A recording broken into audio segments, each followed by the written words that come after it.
everyone. So as always, make sure to go through these slides on your own and watch the video, but I will briefly try to guide you through what you're going to be learning about. So we're continuing to understand art worlds, and we're going to look at the artist M.C. Escher and his tessellations. So you can watch this video to give you more information about his tessellations, and I want you to pay attention to how math is being used when he's creating his designs or creating his artwork. Specifically, think about geometry and shapes. So briefly, a tessellation is a pattern, but it has no overlapping qualities. The shapes are all touching, but again, nothing is overlapping. So it takes some thought and planning to create these things. If you look here, next slide. If you look here, this is a drawing of his that includes one of his tessellations down here. You can think of it kind of like a puzzle, so that all the shapes kind of fit together.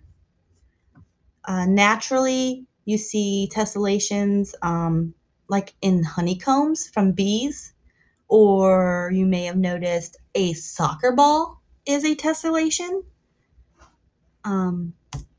So you can create your own tessellation by getting this printable, and with this worksheet, the rules are you will choose one single digit number, multiply it by another single digit number so that it equals a double digit number.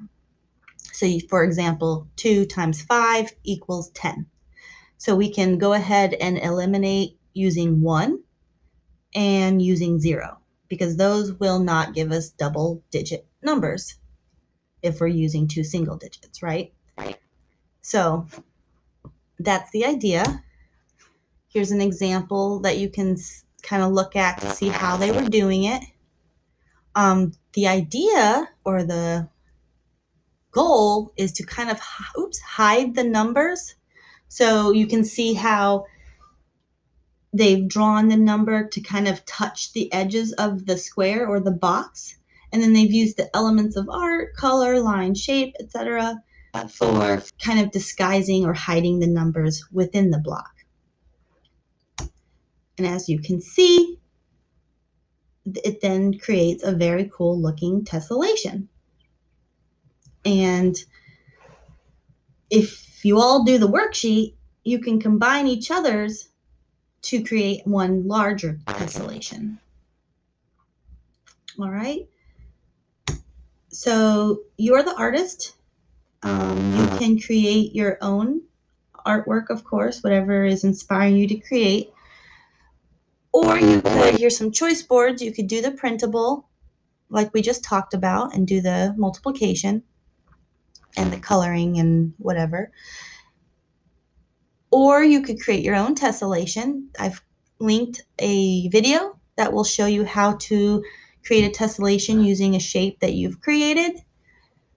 Or I've also put a link down to a website that will teach you more about the math of tessellations, but also allow you to create some digital tessellations. Or just another idea, you could create your own art that combines math and art. So think about how you can use both of those disciplines and create something new. So hopefully that gets you inspired and gets you thinking. So enjoy the rest of your day, and we will see you next week.